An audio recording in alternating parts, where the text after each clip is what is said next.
dear viewer, student and my friends, you're most welcome to my channel Commerce Wave YouTube classes for you.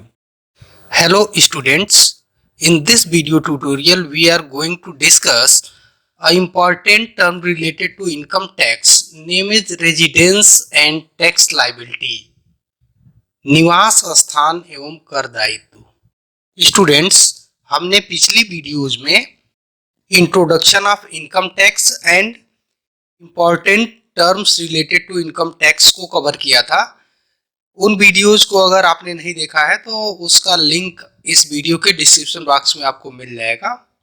Students, यहाँ हम लोग जिस topic को discuss कर रहे हैं वह है residence and tax liability. Students, आपको बता दें कि इनकम टैक्स के अंतर्गत जो टैक्स लायबिलिटीज हैं, कर दायित्व है, वह रेजिडेंशियल स्टेटस के आधार पर तय की जाती हैं कि किसी व्यक्ति की गत वर्ष की कौन सी इनकम उसके आयकर की गणना करने के लिए उसकी कुल कर योग्य आय में शामिल की जाएगी और कौन सी नहीं। स्टूडेंट्स, आइए इस टॉपिक को स्टार्ट करते हैं। सबसे पहले मैं आपको यहाँ पे बता दूं कि इस टॉपिक से रिलेटेड इनकम टैक्स एक्ट के कौन कौन से इंपॉर्टेंट सेक्शंस हैं जो इस टॉपिक को कवर करते हैं। Students, residential status of an assessee and tax liability of an assessee on the basis of residential status, इससे रिलेटेड जो इनकम टैक्स के प्रावधान हैं, जो प्रोविजंस हैं, वो सेक्शन 5 से सेक्शन 9 तक हैं। इस एक्ट की सेक्शन 5 से स्टार्ट होते हैं और सेक्शन 9 तक कवर होते हैं। स्टूडेंट्स, इनकम टैक्स का सेक्शन 5 स्कोप ऑफ इनकम को बताता है with the reference of residential status of an assessee, और सेक्शन 6 जो है वो रेजिडेंशियल स्टेटस को डिसाइड करता है कि एक एसएससी की रेजिडेंशियल स्टेटस क्या होगी किसी गत वर्ष में, और एक करदाता के निवास स्थान के निर्धारण के संबंध में जो प्रावधान है वह इस सेक्शन में यानी सेक्शन 6 में दिए गए हैं। इनकम टैक्स एक्ट की सेक्शन 7 रिसीव्ड और डीम्ड टू बी रिसीव्ड यानी इनकम के प्राप्ति और प्राप्त हुआ समझा जाना, इससे संबंधित जो प्रावधान है, यानी कब कोई इनकम रिसीव्ड मानी जाएगी, प्राप्त हुई मानी जाएगी, प्राप्ति उसकी मानी जाएगी, और कब उसे प्राप्त हुआ समझा जाएगा यानी डीम्ड टू बी रिसीव्ड माना जाएगा। इस संबंध में जो प्रावधान है, जो टर्म्स हैं, वह सेक्शन 7 में दिए गए हैं। सेक्शन 8 डिविडेंड इनकम को कवर करता है। वहीं इस एक्ट का section 9 income deemed to be accrued और एराइज इन इंडिया, यानी वे कौन से टर्म्स हैं जिनमें या जिनके अंतर्गत एक एसएससी की इनकम डीम्ड टू एक्रूड और एराइज इन इंडिया मानी जाएगी। इसके संबंधित प्रावधान और इससे संबंधित जो टर्म्स हैं वो सेक्शन 9 में दिए गए हैं। इस प्रकार यहाँ स्पष्ट होता है कि जिस टॉपिक को हम लोग कवर कर रहे हैं यह इनकम टैक्स के 5 सेक्शंस को कवर करता है, जिसमें 5 से लेके 9 तक शामिल हैं। स्टूडेंट्स, यदि किसी करदाता या व्यक्ति की आय पर यदि हम प्रकाश डालें, आय इनकम को यदि हम लोग देखें तो एक करदाता की इनकम या तो पूरी की पूरी इंडिया से हो सकती है अथवा वह अपनी पूरी इनकम इंडिया के बाहर से कमा सकता है, यानी आउटसाइड ऑफ इंडिया उसकी इनकम हो सकती है, अथवा दोनों हो सकती है, यानी कुछ हिस्सा उसका इंडिया से संबंधित हो, भारत में कमाई गई हो, और कुछ हिस्सा भारत के बाहर कमाया गया हो सकता है। अब ऐसी परिस्थिति में उस व्यक्ति की कौन सी ऐसी इनकम होगी जिस पर इंडिया में कर लगेगा, या कौन सी ऐसी इनकम होगी जो इंडिया में टैक्सेबल होगी, इसका निर्धारण उसकी रेजिडेंशियल स्टेटस यानी भारत में इनकम कमाने के दौरान उसकी निवासी स्थिति के आधार पर यह तय होगा कि उसकी कौन सी इनकम इंडिया में टैक्सेबल होगी, अर्थात इंडिया के बाहर कमाई गई कौन सी ऐसी इनकम होगी जो भारत में कर योग्य होगी। यह पूरी तरह से उस व्यक्ति के गत वर्ष में निवासी स्थिति के आधार पर तय होता है। स्टूडेंट्स, यदि हम इनकम टैक्स एक्ट 1961 के सेक्शन 5 को देखें तो यह धारणा और स्पष्ट हो जाती है, यह जो कॉन्सेप्ट है वो और अधिक स्पष्ट हो जाता है। और ये सेक्शन क्या कहती है, तो इस सेक्शन में लिखा हुआ है कि the scope of the total income of an assessee along with his or her residential status is determined with reference to his her residence in India in the previous year. Residence and citizenship are two different aspects. The incidence of tax has nothing to do with the citizenship. अर्थात किसी व्यक्ति की कुल आय अथवा कुल कर योग्य आय उसकी रेजिडेंशियल स्टेटस यानी निवासी स्थिति पर निर्भर करता है, जो गत वर्ष के दौरान उसके भारत में निवास के आधार पर निर्धारित की जाती है। स्टूडेंट्स, यहाँ यह स्पष्ट रूप से उल्लेख है कि सिटीजनशिप, जिसे नागरिकता कहते हैं, नागरिकता और निवास यानी रेजिडेंस और सिटीजनशिप, ये दो अलग अलग एस्पेक्ट हैं। यानी नागरिकता अपनी जगह पे है और इनकम टैक्स एक्ट के अंतर्गत रेजिडेंस का निर्धारण या रेजिडेंशियल स्टेटस, ये एक अलग एस्पेक्ट है, ये एक दूसरा एस्पेक्ट है। और इनकम टैक्स का या टोटल टैक्सेबल इनकम का निर्धारण करने में नागरिकता से कोई लेना देना नहीं होता है। स्टूडेंट्स, इनकम टैक्स की दृष्टि से एक इंडियन नॉन रेजिडेंट हो सकता है और निवासी हो सकता है, जबकि एक विदेशी फॉरेनर इंडिया में रेजिडेंट हो सकता है, निवासी हो सकता है।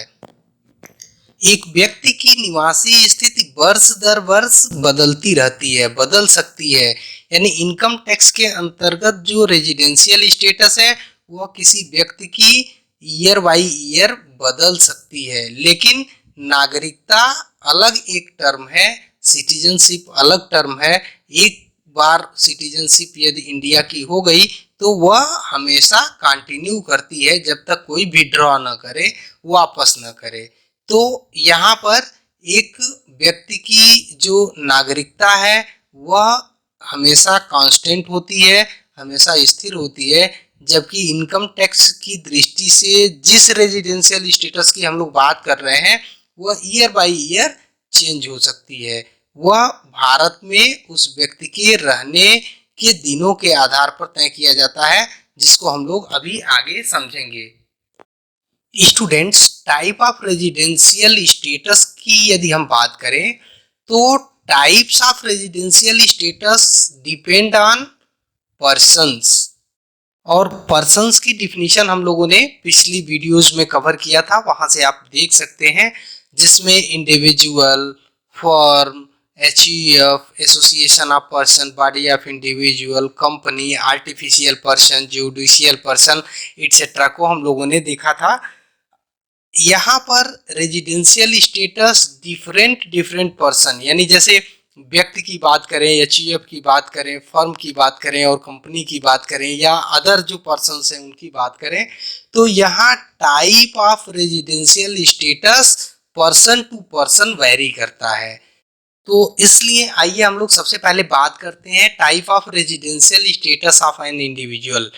एक व्यक्ति की निवासी स्थिति के कौन कौन से प्रकार हो सकते हैं। एक व्यक्तिगत करदाता, जिसमें कोई व्यक्ति शामिल है, मतलब व्यक्ति का मतलब कोई मेल या कोई फीमेल शामिल है, जैसे राम, श्याम, मोहन, सीता, गीता एटसेट्रा।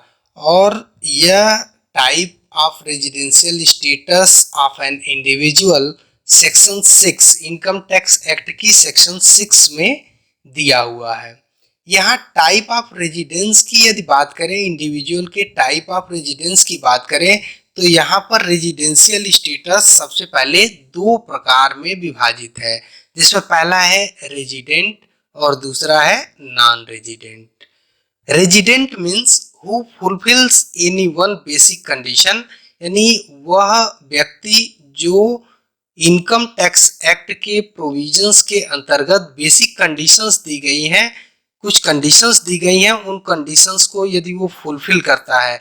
और वो कौन सी, तो यहाँ पर अभी हम लोग देखेंगे बेसिक कंडीशंस दो हैं और उनमें से कोई भी एक यदि पूरा करता है तो वो रेजिडेंट हो जाएगा, और यदि वह दोनों में से कोई पूरा नहीं करता है तो क्या कहलाएगा, नॉन रेजिडेंट। तो आइए समझते हैं कि वो कौन कौन सी बेसिक कंडीशंस हैं। और बेसिक कंडीशंस इस एक्ट की सेक्शन 6 सबसेक्शन 1 में दी गई हैं, जिसका क्लास नंबर 1 कहता है कि एन इंडिविजुअल या an assessee who is individual must be in India for at least 182 days during the relevant previous year or more. अर्थात यदि कोई व्यक्ति, कोई इंडिविजुअल गत वर्ष के दौरान भारत में कम से कम 182 दिन भारत में रहता है अथवा इससे अधिक रहता है, तो वो इस बेसिक कंडीशन को पूरा कर देता है। और यदि कोई व्यक्ति इस कंडीशन को पूरा कर देता है तो दूसरे कंडीशन का यहाँ कोई प्रश्न ही नहीं होता, क्योंकि रेजिडेंट के लिए बेसिक कंडीशन में से कोई एक पूरा करना होता है। और दूसरी कंडीशन है, यानी यदि वह कंडीशन नंबर ए यानी कम से कम 182 दिन भारत में नहीं रहता है, तो दूसरी कंडीशन यदि वो पूरा कर देता है तो भी बेसिक कंडीशन पूरा हुआ माना जाएगा। और वो दूसरी कंडीशन क्या है कि वह गत वर्ष के दौरान कम से कम 60 दिन भारत में रहा हो और गत वर्ष के पूर्व के 4 वर्षों में कम से कम 365 दिन भारत में रहा हो या उससे अधिक के लिए भारत में रहा हो, तो वह गत वर्ष में बेसिक कंडीशन को फुलफिल करेगा और वह रेजिडेंट माना जाएगा। स्टूडेंट्स, यहाँ दो बातें मैं आपको कंफर्म कर दूं कि यहाँ जो दिनों की संख्या है वो कंटिन्यूअस रेजिडेंस की बात नहीं है, यानी एक साथ 182 दिन रहना पड़े ऐसा नहीं है, वो पार्ट पार्ट में भी रह सकता है। यानी कुछ दिन के लिए इंडिया में रहा, फिर बाहर चला गया, फिर आया, फिर कुछ दिन इंडिया में रहा और फिर बाहर चला गया। तो एक फाइनेंशियल ईयर में कुल मिलाकर यदि वह 182 दिन रहता है अथवा दूसरी कंडीशन की दशा में कम से कम 60 दिन रहता है, तो वह बेसिक कंडीशन को फुलफिल करता है। और दूसरा जो यहाँ एक स्पष्टीकरण मुझे देना है वो यह है कि यहाँ आने और जाने वाले दिनों को भी इंडिया में रहने वाले दिन के रूप में गिना जाएगा। यानी जिस दिन वो भारत छोड़ के जाता है, यानी जिस दिन इंडिया से वो बाहर जाता है, उस दिन को भी रहने वाला दिन मान लिया जाएगा। और जिस दिन वो इंडिया में आता है, चाहे वो उस दिन एक ही घंटे के लिए आए, यानी 11:50 पे यदि वो इंडिया में आता है रात के, तभी भी वह जिस तारीख को इंडिया में लैंड करता है, इंडिया में विजिट करता है, इंडिया में आता है, उसी समय को या उस दिन को भी रहने वाले दिनों में शामिल कर लिया जाएगा। यहाँ पर कंडीशन नंबर 2 जो है वह सबके लिए उपलब्ध नहीं है। यानी पहली कंडीशन तो हर इंडिविजुअल के लिए है कि यदि वो पहली कंडीशन पूरी कर देता है तो छुट्टी हो जाएगी उसे, यानी ये मान लिया जाएगा कि उसने बेसिक कंडीशन पूरी कर दी। लेकिन यदि वह पहली कंडीशन पूरी नहीं करता है तो दूसरी कंडीशन वह कुछ परिस्थितियों में पूरा नहीं कर सकता है। यानी कुछ परिस्थितियों में दूसरी कंडीशन का विकल्प उपलब्ध नहीं है और इसे हम कहते हैं exception of basic condition number B. यानी बेसिक कंडीशन बी के एक्सेप्शंस, यानी रूल नंबर बी के जो अपवाद हैं वो कौन से हैं, यानी किन परिस्थितियों में रूल नंबर बी अप्लीकेबल नहीं होगा, लागू नहीं होगा। तो इसमें पहला है एक भारतीय नागरिक जो किसी भी गत वर्ष में रोजगार के सिलसिले में अथवा सेल्फ एम्प्लॉयमेंट के पर्पज से, यानी अपने खुद के व्यापार के पर्पज से, अथवा किसी इंडियन शिप के भारतीय जहाज के में या चालक दल के सदस्य के रूप में, क्रू मेंबर के रूप में भारत से बाहर जाता है और वह गत वर्ष में कुछ समय भारत में निवास करता है, तो उसे गत वर्ष में निवासी होने के लिए, यानी बेसिक कंडीशन पूरा करने के लिए 182 दिन भारत में रहना होगा कम से कम। उसके लिए 60 दिन उपलब्ध नहीं है, यानी 60 दिन वाली जो दूसरी शर्त है वो उपलब्ध नहीं है। यानी 60 दिन की जगह उसे भारत में निवासी होने के लिए या बेसिक कंडीशन पूरा करने के लिए कम से कम कितना दिन भारत में रहना होगा, तो 182 दिन। और वह यदि 182 दिन भारत में रहता है तो चूंकि पहली कंडीशन ऑटोमेटिक पूरी हो जाती है, तो दूसरी कंडीशन का कोई प्रश्न ही नहीं उठता है।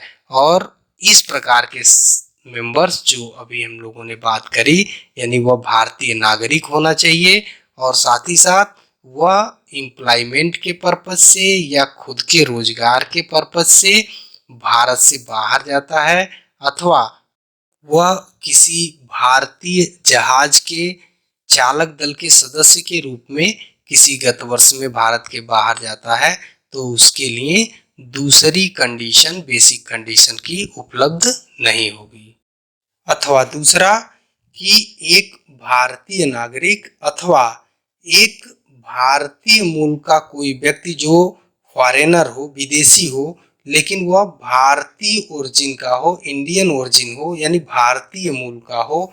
यहाँ इंडियन ओरिजिन की बात यदि हम कहें तो इंडियन ओरिजिन का जो कॉन्सेप्ट है वह है कि उस व्यक्ति की 3 पीढ़ियां, 3 इंसिस्टर्स, यानी जैसे उसके माता पिता, उसके दादा दादी या उसके दादा दादी के पिता यानी परदादा परदादी, अथवा नाना नानी या पर नाना नानी में से कोई अविभाजित भारत में पैदा हुआ हो। अविभाजित भारत का मतलब 1947 के पहले का भारत, यानी पाकिस्तान, इंडिया और बांग्लादेश को मिला करके, यानी यदि उनके इंसेस्टर्स यानी उनके पूर्वज, उनकी पीढ़ियां भारत से यदि संबंधित है, या अभी जो उनके इंसेस्टर्स को मैंने बताया उनमें से कोई भी व्यक्ति यदि अविभाजित भारत में पैदा हुआ है, तो वह व्यक्ति भारतीय मूल का कहा जाएगा, यानी इंडियन ओरिजिन कहा जाएगा। तो इस प्रकार दूसरी जो कंडीशन है उसमें यदि कोई भारतीय नागरिक अथवा भारतीय मूल का कोई व्यक्ति जो भारत के बाहर रह रहा है, लेकिन गत वर्ष के दौरान वो भारत में आता है, चाहे किसी भी पर्पज से आ रहा हो, चाहे भारत में रोजगार के सिलसिले में आ रहा हो, भारत को विजिट करने आ रहा हो, भारत में घूमने फिरने के पर्पज से आ रहा हो, या अपने फैमिली मेंबर्स से मिलने के लिए आ रहा हो, तो आयकर की दृष्टि में उसे भारत में निवासी होने के लिए कम से कम 182 दिन भारत में रहना होगा, तब वह निवासी की स्थिति में होगा। उसके लिए 60 दिन वाली शर्त लागू नहीं होगी। अर्थात बेसिक कंडीशन की कंडीशन नंबर 2 यानी condition number B, rule number B उसके लिए लागू नहीं होगा, उसके लिए उपलब्ध नहीं होगा। तो स्टूडेंट्स, इस प्रकार यदि हम देखें तो इंडिविजुअल के 2 बेसिक जो टाइप्स हैं वो है रेजिडेंट और दूसरा है नॉन रेजिडेंट। कब रेजिडेंट? जब वो बेसिक कंडीशन में से कोई एक कंडीशन पूरा कर दे, चाहे वो कम से कम गत वर्ष में 182 दिन भारत में रहा हो, या यदि 182 दिन से कम होता है तो अपवाद की स्थितियों को छोड़ करके वह गत वर्ष में कम से कम 60 दिन रहे और गत वर्ष के पूर्व के 4 वर्षों में कम से कम 365 दिन भारत में रहे, तो वह रेजिडेंट मान लिया जाएगा। और यदि ऐसा नहीं है, यानी बेसिक कंडीशन में से कोई भी एक शर्त वो पूरी नहीं करता, न तो 182 दिन वाली शर्त और न ही 60 और 365 दिन वाली कंडीशन यदि पूरा नहीं करता है, तो वो क्या कहलाएगा? Non resident.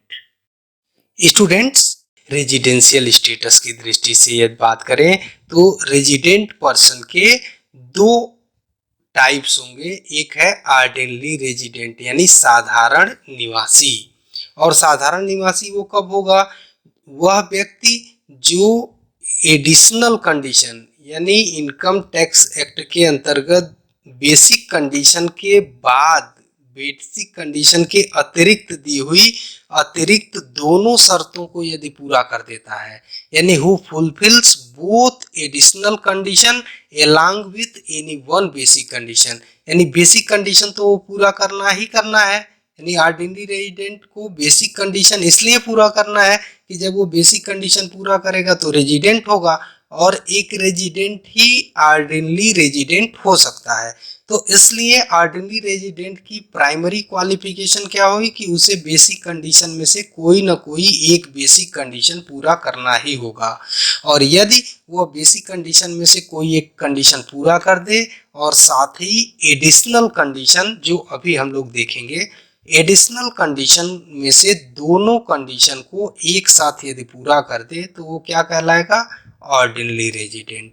और यदि ऐसा न हो, यानी वह बेसिक कंडीशन तो पूरा कर दे लेकिन दोनों की दोनों एडिशनल कंडीशन पूरी न करे, तो ऐसे इंडिविजुअल की गत वर्ष में जो रेजिडेंशियल स्टेटस है, निवासी स्थिति जो है, वो नॉन ऑर्डिनरी रेजिडेंट यानी असाधारण निवासी स्थिति की होगी।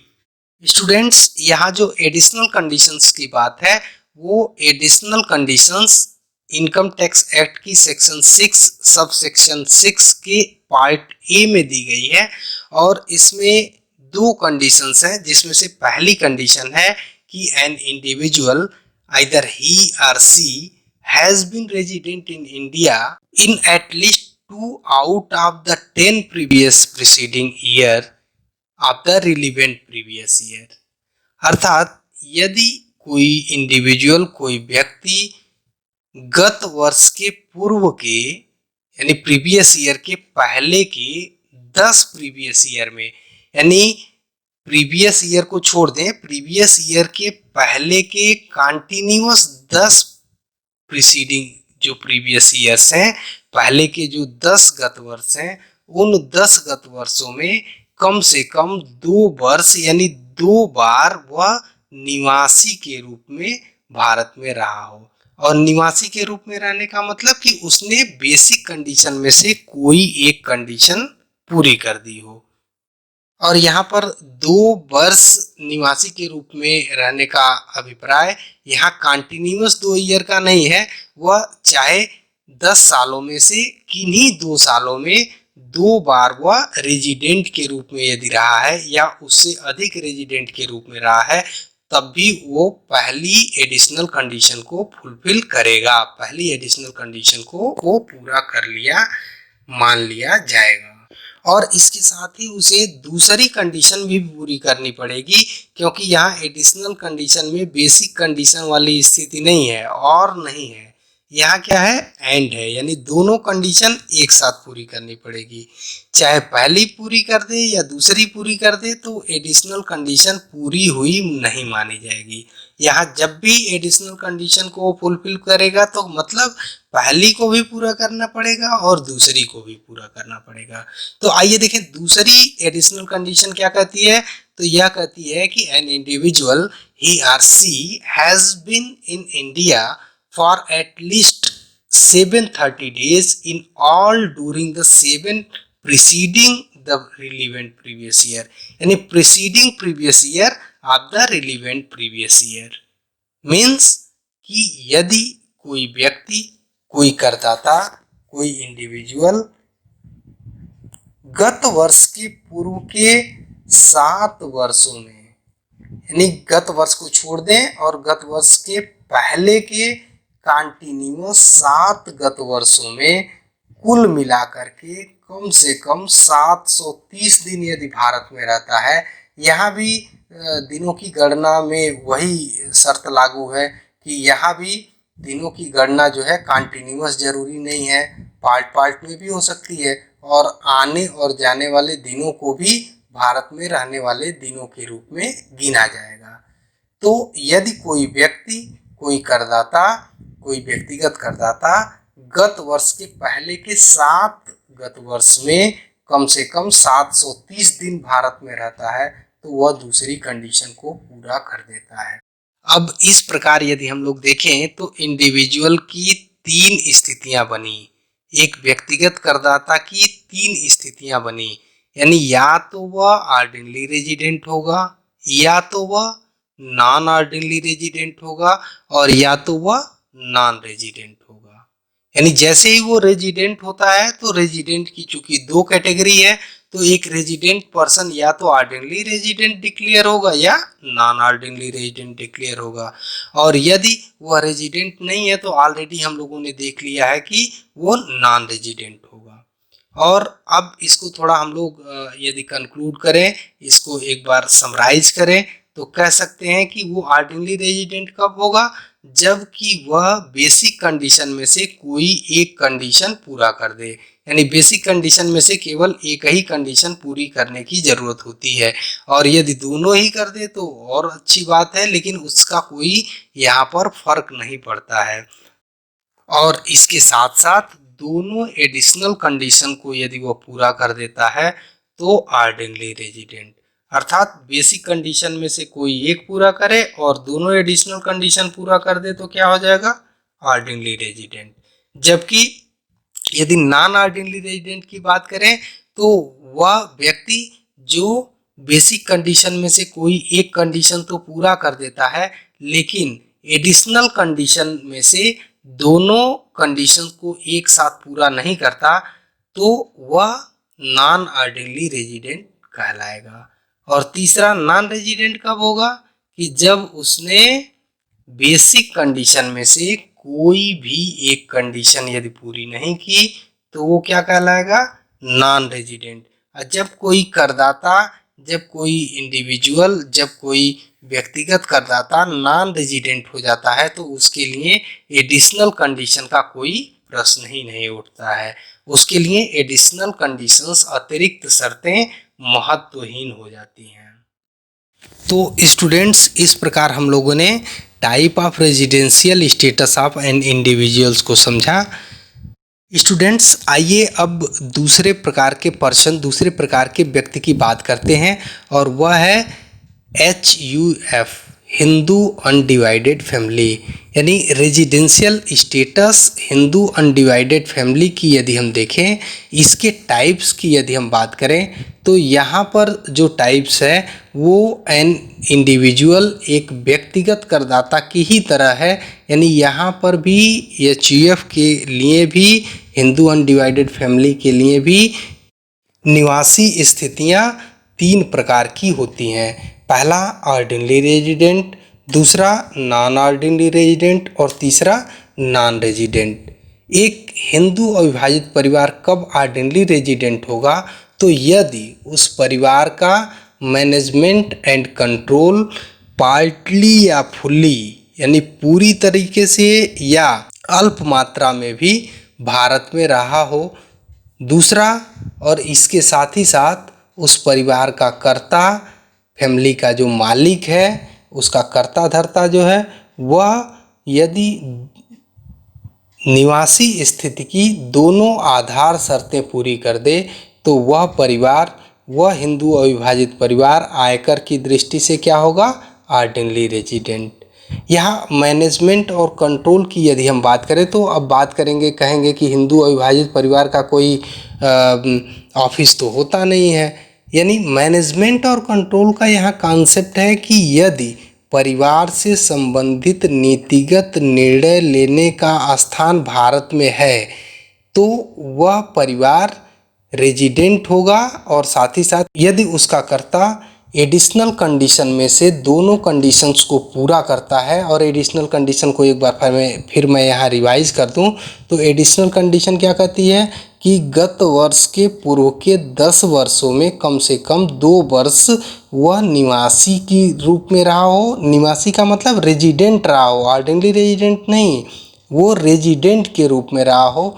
और साथ ही साथ दूसरी कंडीशन क्या है, तो वह गत वर्ष के पूर्व के 7 वर्षों में कम से कम 730 दिन भारत में रहा हो, 730 डेज जो है वो इंडिया में रहा हो, तो इस प्रकार से वह परिवार ऑर्डिनरी रेजिडेंट डिक्लेयर किया जाएगा। दूसरा, नॉन ऑर्डिनरी रेजिडेंट वो परिवार कब होगा? जब उस परिवार का मैनेजमेंट और कंट्रोल पार्टली या फुल्ली इंडिया में हो, लेकिन उसका कर्ता एडिशनल कंडीशन को पूरा ना कर पाए। एडिशनल कंडीशन में से दोनों कंडीशंस को अगर एक साथ वो पूरा नहीं कर पाता है किसी गत वर्ष के परिप्रेक्ष्य में, तो वह परिवार नॉन ऑर्डिनरी रेजिडेंट डिक्लेयर किया जाएगा। जबकि नॉन रेजिडेंट की यदि बात करें तो किसी हिंदू अविभाजित परिवार का यदि मैनेजमेंट और कंट्रोल पूरे गत वर्ष के दौरान पूरी तरीके से भारत के बाहर स्थित रहा हो तो उसे क्या कहेंगे? नॉन रेजिडेंट कहेंगे।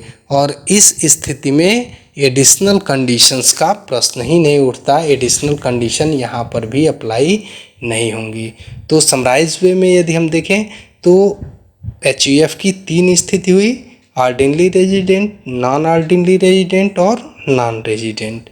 ऑर्डिनरी रेजिडेंट तब जब परिवार का मैनेजमेंट और कंट्रोल पार्टली या फुल्ली भारत में रहा हो और उसका कर्ता दोनों एडिशनल कंडीशंस को पूरा करता हो। नॉन ऑर्डिनरी रेजिडेंट कब होगा? जब परिवार का मैनेजमेंट और कंट्रोल भारत में स्थित रहा हो पार्टली या फुल्ली गत वर्ष के दौरान, लेकिन उसका कर्ता दोनों एडिशनल कंडीशन को पूरा न करे, तो वह परिवार गत वर्ष में नॉन ऑर्डिनरी रेजिडेंट डिक्लेयर किया जाएगा। ऐसे ही यदि किसी परिवार का गत वर्ष के दौरान मैनेजमेंट एंड कंट्रोल भारत के बाहर स्थित हो तो वह परिवार नॉन रेजिडेंट डिक्लेयर किया जाएगा। और यहाँ पर एडिशनल कंडीशन का कोई प्रश्न नहीं उठता है, यहाँ एडिशनल कंडीशन लागू नहीं होंगी। Student, third type of person की यदि हम बात करें तो इसके अंतर्गत type of residential status firm और बाकी सभी करदाताओं का एक तरीके का होता है, केवल कंपनी को छोड़ करके। यानी अभी तक हम लोगों ने देखा इंडिविजुअल और HUF का। HUF इंडिविजुअल और कंपनी को छोड़ करके बाकी जितने भी करदाता होते हैं, जैसे firm, association of person, body of individual, artificial person, judicial person या लोकल अथॉरिटी, इन सब के लिए टाइप ऑफ रेजिडेंशियल स्टेटस के 2 प्रकार होते हैं। यानी या तो ये रेजिडेंट होते हैं इंडिया में गत वर्ष के दौरान इनकम टैक्स की दृष्टि से, अथवा यह नॉन रेजिडेंट होते हैं, यानी ये निवासी होते हैं अथवा अनिवासी होते हैं। और कब इन्हें निवासी माना जाएगा? जब इनका मैनेजमेंट और कंट्रोल यानी प्रबंधन एवं नियंत्रण पार्टली या फुल्ली इंडिया में हो। कब? गत वर्ष के दौरान। तो क्या कहलाएंगे? रेजिडेंट। यानी एक दिन के लिए भी यदि मैनेजमेंट एंड कंट्रोल भारत में रहा हो गत वर्ष के दौरान इनका, तो ये क्या कहलाएंगे? रेजिडेंट। और दूसरा, नॉन रेजिडेंट कब कहलाएंगे? तो सीधी सीधी बात है, जब रेजिडेंट नहीं तो नॉन रेजिडेंट। और नॉन रेजिडेंट कब? यानी मैनेजमेंट एंड कंट्रोल पूरे गत वर्ष के दौरान भारत के बाहर यदि स्थित रहा हो, तो इस स्थिति में इनकी जो निवासी स्थिति होगी वो क्या होगी? नॉन रेजिडेंट की होगी। जहाँ तक कंपनी के रेजिडेंशियल स्टेटस की बात करें तो एक कंपनी की रेजिडेंशियल स्टेटस 2 प्रकार की हो सकती है। यानी कोई कंपनी गत वर्ष के दौरान भारत में रेजिडेंट हो सकती है या नॉन रेजिडेंट हो सकती है। लेकिन यहाँ पर कंपनी के लिए जो रेजिडेंट और नॉन रेजिडेंट के निर्धारण की स्थितियाँ हैं या निर्धारण के जो प्रोविजंस हैं, प्रावधान हैं, वह अभी जो हम लोगों ने फर्म के लिए देखा उससे अलग हैं। इसीलिए कंपनी के रेजिडेंशियल स्टेटस के प्रकार को हम लोग अलग से पढ़ रहे हैं, यानी फर्म के साथ नहीं देख रहे हैं। मेरे कहने का मतलब है कि अभी हम लोगों ने फर्म का देखा तो वहाँ भी नॉन रेजिडेंट और रेजिडेंट यही 2 टाइप्स थे। लेकिन कंपनी के जो ये दो टाइप्स हैं, रेजिडेंट और नॉन रेजिडेंट, इनका डिक्लेरेशन फर्म से अलग होता है, इसीलिए हम लोग इसको अलग से देख रहे हैं। तो आइए देखें कि कंपनी की रेजिडेंशियल स्टेटस कैसे डिसाइड करते हैं। तो यहाँ कंपनी की रेजिडेंशियल स्टेटस, या तो कोई कंपनी गत वर्ष के दौरान रेजिडेंट हो सकती है यानी निवासी होगी भारत में, या नॉन रेजिडेंट यानी भारत में अनिवासी होगी। कब कोई कंपनी भारत में निवासी समझी जाएगी? तो यदि वह एक भारतीय कंपनी हो। और भारतीय कंपनी या डोमेस्टिक कंपनी का कॉन्सेप्ट क्या है कि यदि कोई कंपनी जिसका निर्माण या उसका प्रवर्तन भारतीय कंपनी अधिनियम 2013 के अंतर्गत हुआ हो या इसके पहले के भारतीय कंपनीज अधिनियम के अंतर्गत हुआ हो, तो इस प्रकार के कंपनी को भारतीय कंपनी कहते हैं। और यदि कोई कंपनी भारतीय कंपनी है तो वह हमेशा क्या होगी? रेजिडेंट होगी। इनकम टैक्स की दृष्टि से वो क्या होगी? रेजिडेंट होगी, चाहे वो इंडिया में काम कर रही हो या इंडिया के बाहर काम कर रही हो, दुनिया में कहीं भी काम कर रही हो, लेकिन यदि वो भारतीय कंपनी है तो इनकम टैक्स की दृष्टि से वो हर हाल में क्या होगी? रेजिडेंट होगी, भारत में निवासी मानी जाएगी। और दूसरा, यदि कोई भारतीय कंपनी नहीं है यानी जिसका निर्माण भारतीय कंपनी अधिनियम के अंतर्गत नहीं हुआ है, भारतीय कंपनी एक्ट के अकॉर्डिंग नहीं हुआ है, तो उसे क्या कहते हैं? फॉरेन कंपनी यानी विदेशी कंपनी कहते हैं। तो यदि कोई विदेशी कंपनी है तो उसे रेजिडेंट कब मानेंगे?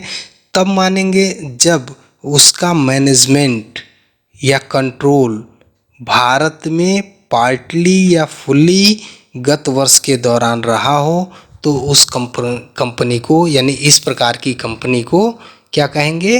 रेजिडेंट कहेंगे।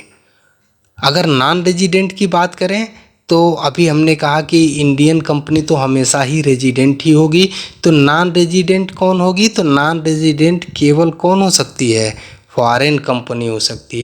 और यहाँ पे हम स्पष्ट कर दें कि एक विदेशी कंपनी ज़रूरी नहीं कि नॉन रेजिडेंट ही हो, एक विदेशी कंपनी रेजिडेंट भी हो सकती है। रेजिडेंट के लिए अभी हम लोगों ने देखा, यदि उसका मैनेजमेंट एंड कंट्रोल पार्टली या फुल्ली गत वर्ष के दौरान भारत में रहा हो, तो विदेशी कंपनी होने के बावजूद वो भारत में रेजिडेंट समझी जाएगी।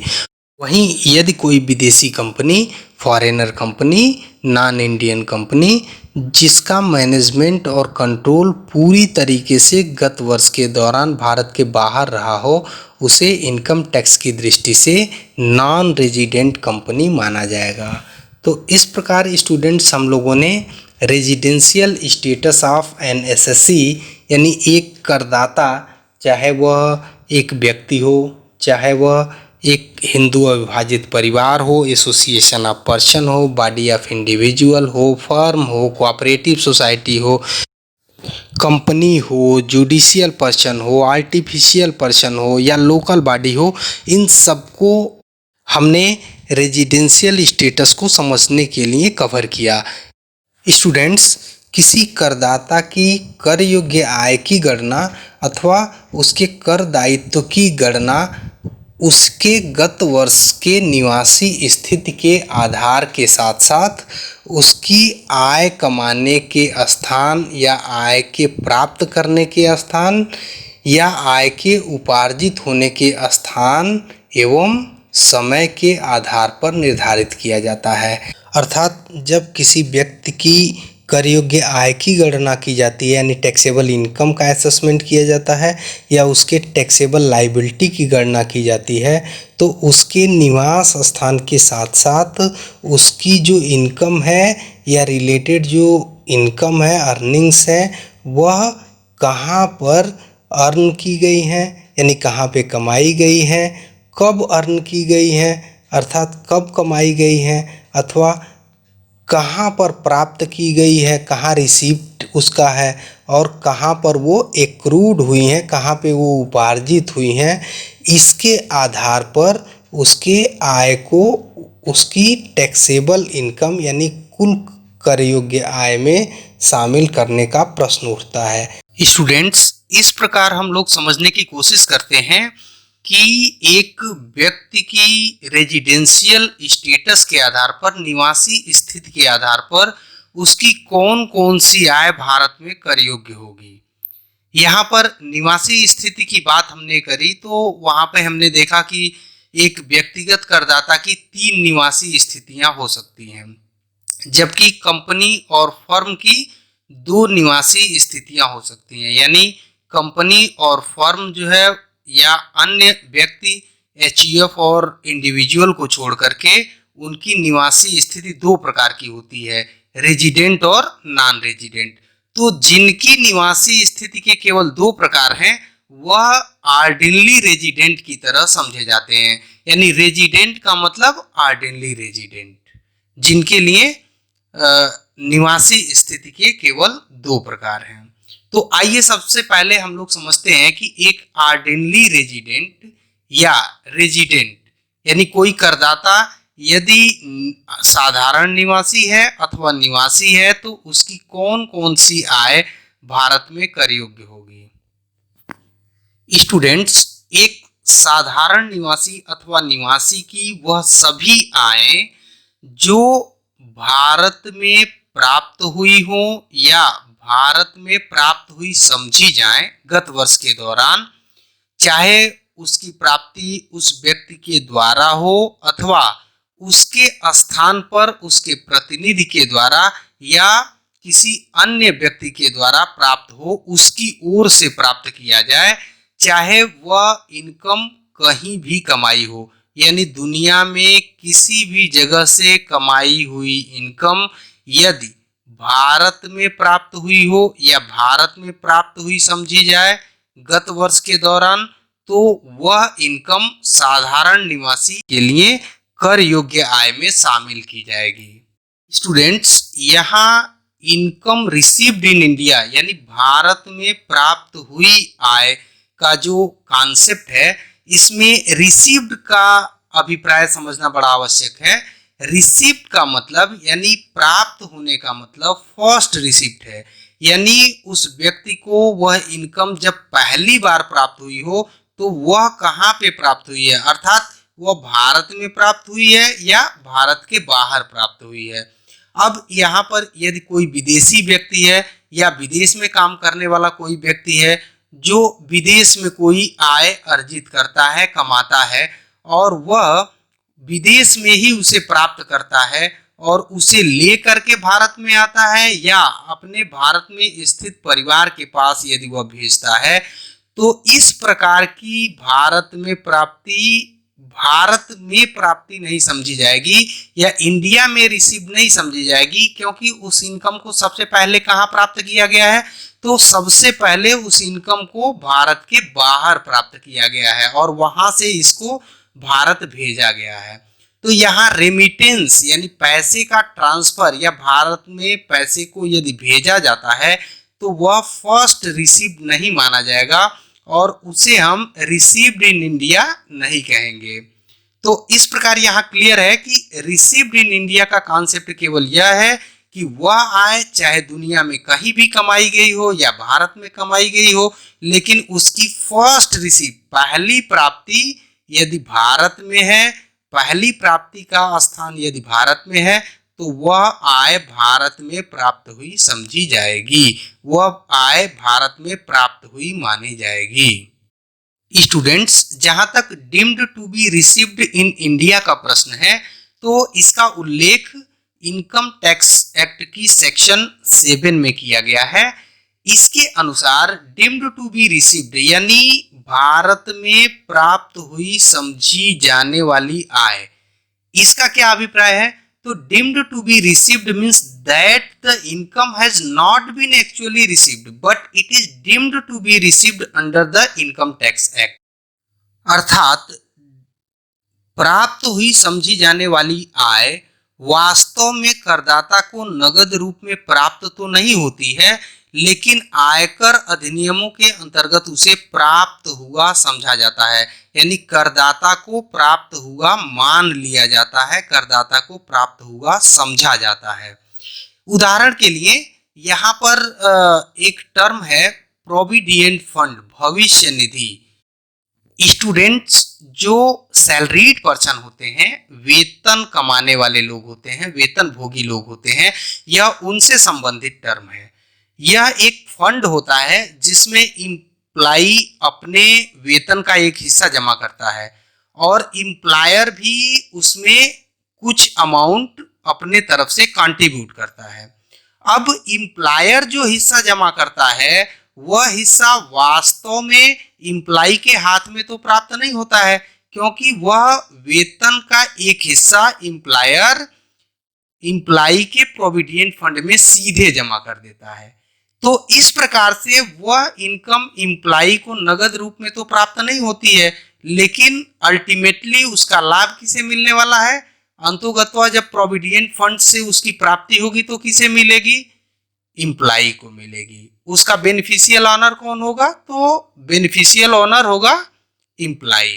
तो यहाँ पर प्रोविडेंट फंड में एम्प्लॉयर का contribution deemed to be received माना जाता है और यह भी एक आय की तरह होता है जो एम्प्लॉय के कुल आय की गणना करते समय उसकी आय में शामिल होता है। यहाँ पर एक और टर्म प्रोविडेंट फंड से ही रिलेटेड है। जो पैसा प्रोविडेंट फंड में जमा होता है उस पर इंटरेस्ट चार्ज होता है, इंटरेस्ट उस फंड में मिलता है। अब यह इंटरेस्ट का जो अमाउंट है वह सीधे एम्प्लॉय को तो नहीं मिलता है, उसके फंड में जमा होता है, लेकिन इससे उसकी आय बढ़ती है। तो इस प्रकार गत वर्ष में उसके प्रोविडेंट फंड पर जो भी इंटरेस्ट ड्यू होगा या जमा होगा वह डीम्ड टू बी रिसीव्ड माना जाएगा, वह उस व्यक्ति की आय की तरह समझा जाएगा और उसे उसकी आय के निर्धारण के समय उसकी आय में आयकर के प्रावधानों के अनुरूप शामिल किया जाएगा। इसका विस्तृत विवरण हम लोग सैलरी चैप्टर में समझेंगे। स्टूडेंट, प्रोविडेंट फंड की ही तरह एक और फंड होता है जिसको एक कॉमन एक फंड है जिसको पेंशन फंड कहते हैं, जिससे एम्प्लॉय को रिटायरमेंट के बाद पेंशन मिलती है। एम्प्लॉय भी इस फंड में पैसे जमा करता है, अपने वेतन का एक हिस्सा जमा करता है और एम्प्लॉयर इसमें कंट्रीब्यूट करता है। अब जो हिस्सा एम्प्लॉयर पेंशन फंड में जमा करता है, ठीक प्रोविडेंट फंड में कंट्रीब्यूशन की ही तरह वह भी आयकर के प्रावधानों के अंतर्गत उस व्यक्ति की आय मान ली जाती है, उसकी deemed to be received income मान करके उसके कुल आय की गणना करते समय, कुल कर योग्य आय की गणना करते समय उसकी आय में जोड़ दिया जाता है, उसकी आय में शामिल कर लिया जाता है। तो इस प्रकार यदि कोई आय जो वास्तव में नगद रूप में या उसका तुरंत बेनिफिट एम्प्लॉय को प्राप्त नहीं होता है, लेकिन अल्टीमेटली वो एम्प्लॉय को ही उसका बेनिफिट प्राप्त होता है, भविष्य में उसका बेनिफिट प्राप्त होता है, भविष्य में एम्प्लॉय के हाथ में वो नगद रूप में मिलती है। तो इस प्रकार की आय को डीम्ड टू रिसीव्ड मान लिया जाता है, डीम्ड टू बी रिसीव्ड मानी गई आय कहते हैं। स्टूडेंट्स, आय के संबंध में एक और टर्म महत्वपूर्ण है जिसको कहते हैं एक्रू आर एराइज, अर्थात उपार्जित और उदय हुई, उपार्जित अथवा उदय हुई। स्टूडेंट्स, यह आय के कमाने के स्थान को बताता है कि आय कमाई कहाँ गई, अर्थात आय भारत में कमाई गई या भारत के बाहर कमाई गई। जैसे यदि कोई व्यक्ति किसी विदेशी कंपनी में, फॉरेनर कंपनी में कोई राइट्स रखता है, कोई शेयर खरीदता है, तो उसे यदि विदेशी कंपनी द्वारा कोई डिविडेंड दिया जाता है तो वह डिविडेंड भारत में नहीं बल्कि भारत के बाहर एक्रू आर एराइज हुआ माना जाएगा। वह इनकम भारत के बाहर उदय हुई है या भारत के बाहर कमाई गई है या भारत के बाहर उपार्जित की गई है। ठीक इसी प्रकार से यदि कोई आय भारत में कमाई गई है तो वह arise or accrue in India कही जाएगी, यानी भारत में उदय हुई या भारत में उपार्जित हुई मानी जाएगी। स्टूडेंट, अब बात करते हैं इनकम डीम्ड टू एक्रू और एराइज इन इंडिया की, यानी भारत में उपार्जित अथवा उदय हुई मानी जाने वाली आय की। स्टूडेंट्स, कुछ आय ऐसी होती है जो भारत में उदय नहीं होती हैं, किंतु उन्हें डीम्ड टू एक्रू और deemed to arise in India माना जाता है। उदाहरण के लिए इंडियन एम्बेसडर, भारतीय राजनयिक या भारतीय जो राजदूत होते हैं, वह भारत के बाहर अन्य देशों में अपनी सेवाएं देते हैं। जैसे यूएसए में यदि भारत का कोई राजदूत है तो वह सेवा कहाँ देता है? यूएसए में देता है। और भारत सरकार उसको वेतन कहाँ भेजती है? तो यूएसए में भेजती है। लेकिन वह सेवा किसकी करता है? तो भारत सरकार की करता है। तो इस परिस्थिति में यदि किसी विदेश सेवा में लगे हुए व्यक्ति को भारत से कोई वेतन विदेश में दिया जाता है, भारत के बाहर दिया जाता है, तो वह इनकम भारत के बाहर उदय हुई नहीं समझी जाएगी, बल्कि उसे डीम्ड टू एक्रू या deemed to arise in India मान लिया जाएगा। स्टूडेंट्स, इस प्रकार हम लोगों ने यहाँ पर इनकम रिसीव्ड इन इंडिया को समझा, जिसके अंतर्गत इनकम फर्स्ट टाइम इंडिया में यदि प्राप्त की गई है तो उसे रिसीव्ड इन इंडिया माना जाएगा। Deemed to received in India का मतलब है चाहे वह नगद में भले ही प्राप्त न हुई हो, लेकिन यदि उस पर अधिकार उस व्यक्ति का है, अल्टीमेटली अंतिम राइट उस व्यक्ति का है, भले ही वो नगद नहीं प्राप्त की गई है, तो उसे deemed to received in India मान लिया जाएगा। और एक्रू और एराइज इन इंडिया का मतलब है कि वह आय भारत में यदि उदय हुई हो, भारत में यदि वो उदय हुई हो या कमाई गई हो, तो उसे एक्रू इन इंडिया या एराइज इन इंडिया कहेंगे। डीम्ड टू एक्रू और एराइज इन इंडिया का प्रश्न है कि वह आय भले ही भारत में न कमाई गई हो या भारत में न प्राप्त की गई हो या भारत में न उदय हुई हो, लेकिन उसे भारत में उदय हुआ माना जाता है। जैसा कि अभी हमने विदेशी सेवा का उदाहरण दे करके आपको समझाया। तो इस प्रकार हमने इन महत्वपूर्ण टर्म्स को देखा।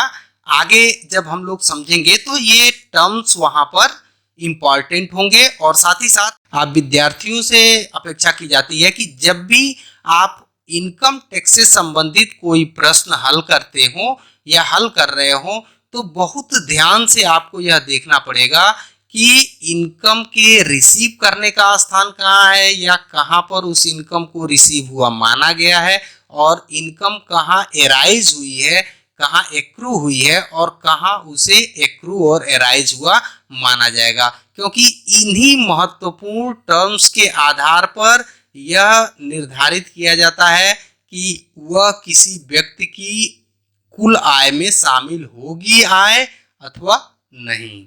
तो स्टूडेंट्स, अभी हम लोगों ने जाना कि ऑर्डिनरी रेजिडेंट या रेजिडेंट की वह इनकम तो गत वर्ष में उसकी कुल आय में शामिल की ही जाएगी जो भारत में प्राप्त हुई हो या भारत में प्राप्त हुई समझी जाए, चाहे वो कहीं भी कमाई गई हो, यानी कहीं भी एराइज हुई हो या कहीं भी वो उदय हुई हो, चाहे वो भारत में अथवा भारत के बाहर।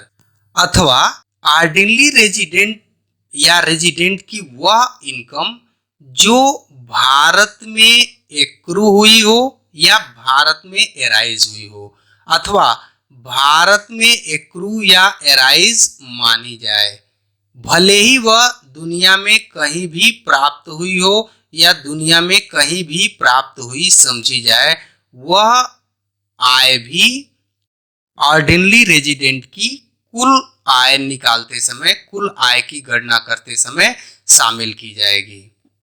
और तीसरा, इस प्रकार के करदाताओं की वह इनकम भी कुल आय में शामिल होगी जो भारत के बाहर प्राप्त हुई हो या भारत के बाहर कमाई गई हो या भारत के बाहर उपार्जित हुई हो, एक्रू हुई हो।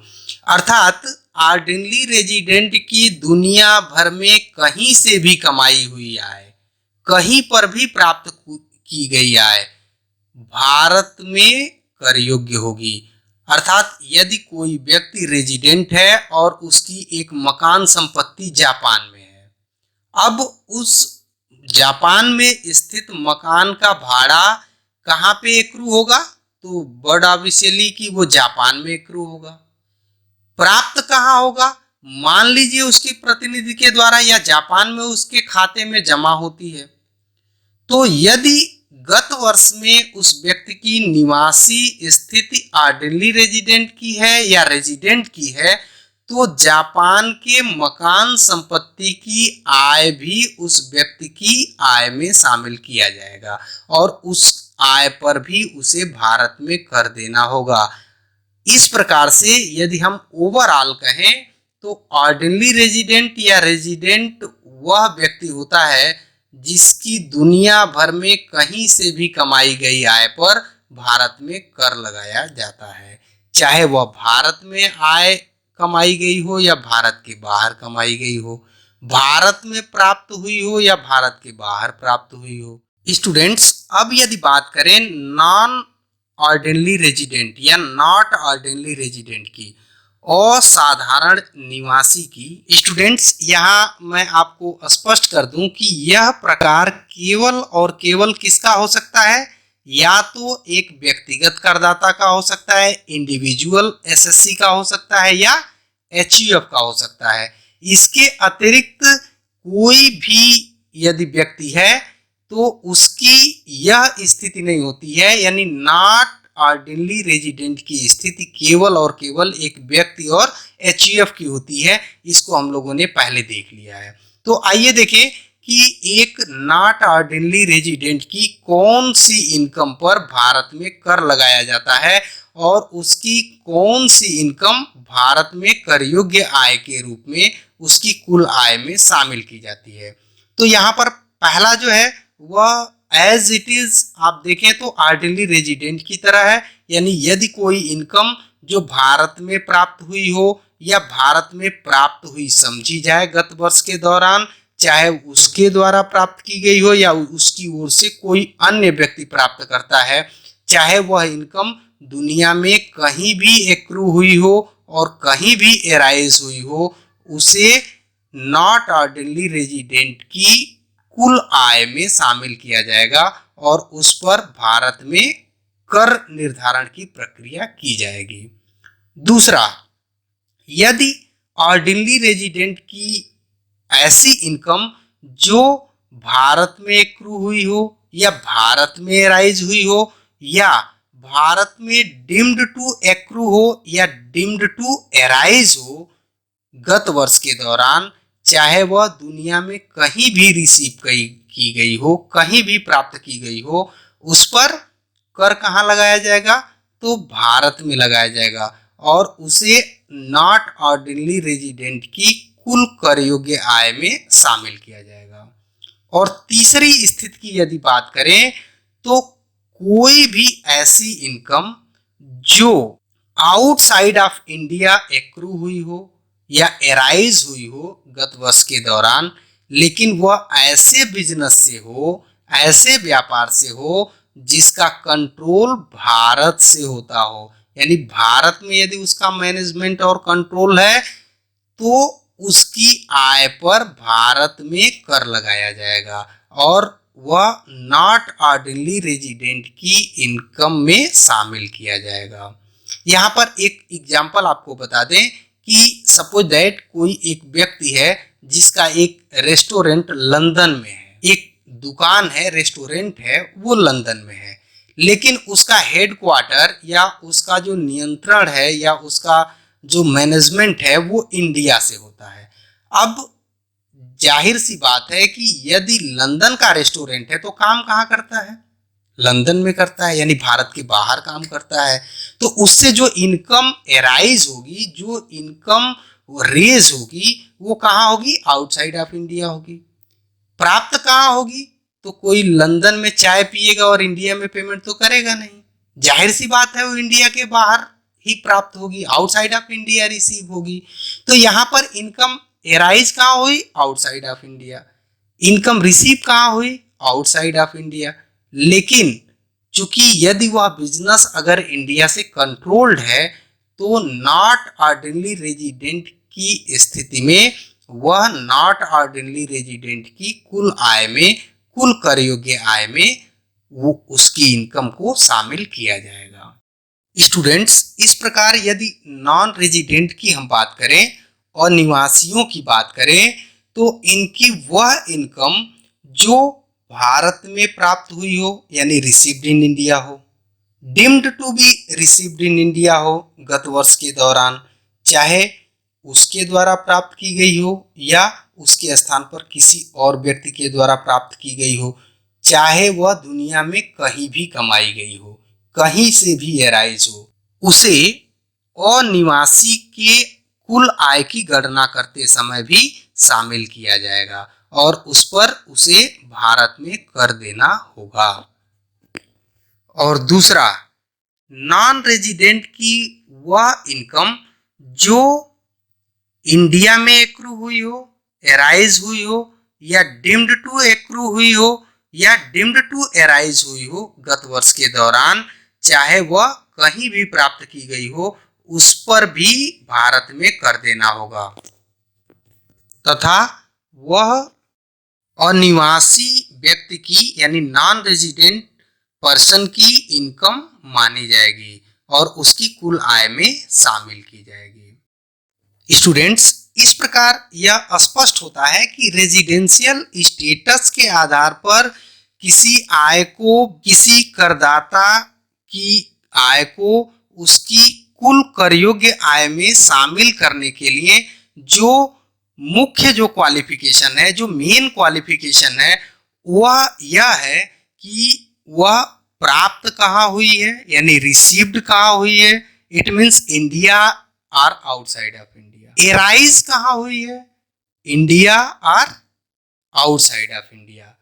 इसको बड़ा ध्यान से देखना पड़ेगा और यदि इनकम का कोई भी एंड, चाहे रिसीविंग का या एराइज का या एक्रू का, यदि इंडिया से है तो करदाता किसी भी निवासी स्थिति में क्यों ना हो, चाहे वो ऑर्डिनरी रेजिडेंट हो या नॉट ऑर्डिनरी रेजिडेंट हो या नॉन रेजिडेंट हो, तीनों ही स्थिति में यदि उसके आय की प्राप्ति का स्थान अथवा आय के उदय होने का स्थान यानी इनकम को रिसीव करने का स्थान अथवा इनकम को एराइज यानी इनकम को कमाने का स्थान यदि भारत है तो तीनों ही परिस्थितियों में वह सभी करदाताओं की, चाहे उनकी निवासी स्थिति चाहे जो भी हो, उनकी कुल कर योग्य आय में शामिल किया जाएगा। जबकि यदि इनकम के रिसीव करने का स्थान या इनकम के उदय होने का स्थान यदि भारत के बाहर है तो यह केवल दो स्थितियों में शामिल किया जाएगा। वह पहली स्थिति है कि वह व्यक्ति ऑर्डिनरी रेजिडेंट हो या रेजिडेंट हो। चूंकि रेजिडेंट की बात हम पहले स्पष्ट कर चुके हैं, दुनिया भर में कहीं से भी कमाई हुई इनकम, दुनिया में कहीं भी प्राप्त की गई इनकम पर रेजिडेंट को इंडिया में टैक्स देना ही होगा। ऑर्डिनरी रेजिडेंट को इंडिया में टैक्स देना ही होगा और उसकी कुल कर योग्य आय में वह शामिल की जाएगी। जबकि यदि इनकम के प्राप्ति और इनकम के उदय होने का स्थान यानी आय कमाने का स्थान और आय को प्राप्त करने का स्थान दोनों ही आउटसाइड ऑफ इंडिया है तो यह नॉन रेजिडेंट एसएससी की आय में शामिल नहीं किया जाएगा। और नॉट ऑर्डिनरी रेजिडेंट की आय में केवल तभी शामिल किया जाएगा जबकि यह आय ऐसे व्यापार से हो जो भारत से कंट्रोल हो, इंडिया से कंट्रोल्ड हो, तब नॉट ऑर्डिनरी रेजिडेंट की इनकम में शामिल किया जाएगा। स्टूडेंट्स, अब तक जो हम लोगों ने समझा, यदि इसकी एक प्रैक्टिस की जाए तो आइए देखें। जैसे यहाँ एक पहला टर्म है कि income received or deemed to be received in India where earn in India or elsewhere. अगर इस टर्म की बात करें कि कोई आय जो भारत में प्राप्त हुई हो या भारत में प्राप्त हुई समझी जाए, चाहे वह दुनिया में कहीं भी कमाई गई हो, तो वह किसके किसके लिए कर योग्य होगा? तो ऑर्डिनरी रेजिडेंट के लिए कर योग्य होगा कि नहीं होगा? यस, यह ऑर्डिनरी रेजिडेंट के लिए कर योग्य होगा, क्योंकि इसमें तो दुनिया भर में कहीं भी कमाई हुई आय पर कर देना होता है। दूसरा, यदि नॉन ऑर्डिनरी रेजिडेंट की बात करें तो हमें यहाँ देखना होगा कि इस आय को कमाने अथवा प्राप्त करने में से कोई एक स्थान इंडिया में है कि नहीं है। तो यहाँ तो देखें तो इनकम रिसीव्ड इन इंडिया है, मतलब भारत में प्राप्त हुई है। तो एक अगर कोई भी एंड, यानी इनकम के प्राप्त होने का एंड या इनकम के रेज होने का एंड, दोनों में से कोई अगर इंडिया में है तो नॉट ऑर्डिनरी रेजिडेंट के लिए या नॉन ऑर्डिनरी रेजिडेंट के लिए यह इनकम टैक्सेबल होती है। तो यहाँ भी ये क्या होगा? यस, ये नॉट ऑर्डिनरी रेजिडेंट की आय में भी शामिल किया जाएगा। अब यदि नॉन रेजिडेंट की बात करें तो नॉन रेजिडेंट के बारे में है कि यदि इनकम का कोई एक एंड, यानी रिसीव करने का एंड या रेज होने का एंड यदि इंडिया में है तो टैक्स देना ही होगा। तो यह पहली जो कंडीशन है यह नॉन रेजिडेंट के लिए भी यस होगी। अब दूसरी कंडीशन की यदि बात करें तो इसमें है income which accrues or arise और is deemed to accrue or arise in India during the previous year where received in India और एल्सवेयर, यानी भारत में इनकम एक्रू हुई हो या एराइज हुई हो, या उसे भारत में एक्रू या एराइज हुआ समझा जाए गत वर्ष के दौरान, चाहे वो भारत में प्राप्त हुई हो या भारत के बाहर प्राप्त हुई हो। तो ये जनरली यदि बात करें तो ऑर्डिनरी रेजिडेंट के लिए तो यस होगा, आप जानते ही हैं। नॉट ऑर्डिनरी के लिए यदि बात करें तो चूंकि एक्रू और एराइज होने का जो एंड है वो कहाँ है? इंडिया में है। अब चाहे ये रिसीविंग इंडिया में हो या ना हो, लेकिन पहली कंडीशन तो पूरी हो गई, तो इसके लिए भी ये क्या होगा? एस होगा। और नॉन रेजिडेंट की यदि बात करें तो नॉन रेजिडेंट में भी वही कंडीशन है कि रिसीव या एक्रू का एंड अगर इंडिया में है तो नॉन रेजिडेंट के लिए भी वो इनकम क्या होगी? टैक्सेबल हो जाएगी। तो नॉन रेजिडेंट के लिए भी यहाँ क्या होगा? यस, यहाँ भी टैक्सेबल होगा। अब थर्ड कंडीशन को देखें, income which accrue or arise outside India and received outside India from a business which is controlled from India, यानी कोई आय जो भारत के बाहर उपार्जित हुई है, भारत के बाहर उदय हुई है और भारत के बाहर ही प्राप्त हुई है, लेकिन ऐसे बिजनेस से है जो कहाँ से कंट्रोल्ड है? इंडिया से है। तो ऑर्डिनरी रेजिडेंट के लिए तो बिना कुछ कहे यस, और नॉट ऑर्डिनरी के लिए तो नॉट ऑर्डिनरी के लिए हमने बताया था कि अगर दोनों एंड यदि बाहर है और वह ऐसे बिजनेस से है जो इंडिया से कंट्रोल है, यानी एक धागा यदि इंडिया से लगा हुआ है, कंट्रोल्ड बाय इंडिया है, तो नॉन ऑर्डिनरी रेजिडेंट के लिए भी क्या होगा? ये यस, बिल्कुल सही। अब नॉन रेजिडेंट की यदि बात करें तो क्या होगा? नॉन रेजिडेंट के लिए कोई एक एंड इंडिया में होना ही चाहिए, और यहाँ पर देखें तो दोनों एंड कहाँ है? आउटसाइड ऑफ इंडिया है, और यहाँ उस पतले धागे की कोई अहमियत नहीं है, कोई कीमत नहीं है, इसलिए यहाँ क्या होगा? नो, बिल्कुल करेक्ट। अभी फोर्थ कंडीशन की बात करें तो यह है income which accrue or arise outside India and received outside India from a business control from outside of India। तो यहाँ देखिए थर्ड कंडीशन की ही रिपीटेशन है, लेकिन इसमें एक टर्म नया जुड़ा है कि यह ऐसे व्यापार से हो जो भारत के बाहर ही नियंत्रित हो। तो यहाँ पर ऑर्डिनरी रेजिडेंट की बात करें तो ऑर्डिनरी रेजिडेंट के लिए तो हम जानते हैं दुनिया में कहीं भी कमाई गई हो, ऑर्डिनरी रेजिडेंट है तो बेटा हिसाब किताब इंडिया में लाके दे दो, यानी यहाँ पर ऐसे ही होगा। नॉट ऑर्डिनरी की बात करें तो थर्ड कंडीशन में हमने बताया कि दोनों बाहर है लेकिन एक पतला धागा जो है वो जोड़े हुए है, तो यहाँ पर वो पतला धागा भी खत्म, तो क्या होगा, नॉट ऑर्डिनरी के लिए ऐसी इनकम जो भारत के बाहर एराइज हुई हो, भारत के बाहर रिसीव हुई हो, लेकिन ऐसे बिजनेस से हुई हो जो भारत के बाहर ही कंट्रोल हो, तो नॉन ऑर्डिनरी के लिए भी ये क्या हो जाएगा, नो। और नॉन रेजिडेंट के लिए कहें तो नॉन रेजिडेंट के लिए तो ये नो होगी ही, पक्का नो होगी। स्टूडेंट, अब ये फिफ्थ कंडीशन की बात करते हैं, जिसमें income which accrue or arise outside of India and received outside of India during the year preceding the previous year and remitted to India during the previous year। अब जरा यहाँ पे गौर करने वाली बात है स्टूडेंट, यहाँ पर इनकम का दोनों एंड कहाँ है, आउटसाइड ऑफ इंडिया, यानी एराइज कहाँ हुई, आउटसाइड ऑफ इंडिया, रिसीव कहाँ हुई, आउटसाइड ऑफ इंडिया। वहां भी एक और टर्म देखें तो यह इनकम कब की है, गत वर्ष के पहले की है। इनकम कमाने का वर्ष कौन सा है, गत वर्ष नहीं है, गत वर्ष के पहले का है। लेकिन भेजा कब गया है, तो भेजा गया है, इसे इंडिया में भेजा गया है गत वर्ष में। स्टूडेंट, इस प्रकार के पेज क्वेश्चन में फंसा दिए जाते हैं, जिससे यदि आपका कॉन्सेप्ट बहुत क्लियर नहीं है तो वहां पे आप फेल कर जाएं, आप वहां पे गलती कर जाएं। स्टूडेंट, एक बात तो स्पष्ट तौर पे है कि इनकम टैक्स में टोटल इनकम में शामिल करने के लिए सबसे महत्वपूर्ण क्वालिफिकेशन यह है कि वह इनकम गत वर्ष से संबंधित होनी चाहिए।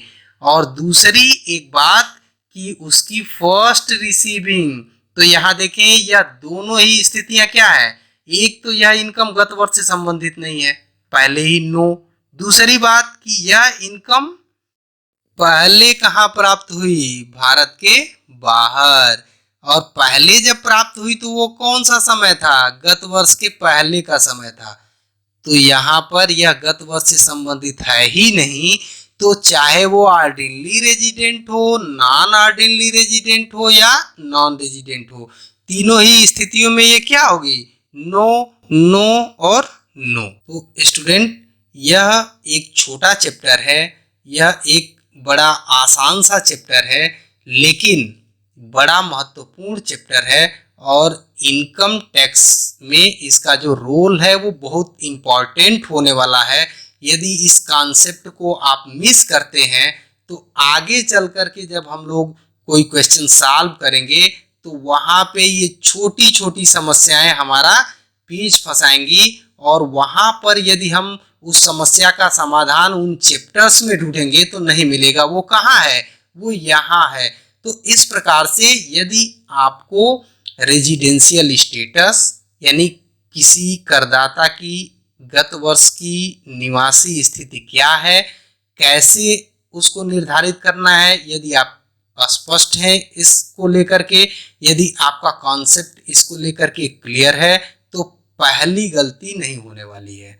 दूसरी कि कोई आय उसकी कुल आय में शामिल होगी या नहीं होगी, या उसकी निवासी स्थिति इनकम के एक्रू होने का स्थान यानी इनकम के एराइज होने का स्थान और इनकम के रिसीव होने के स्थान पर निर्भर करता है।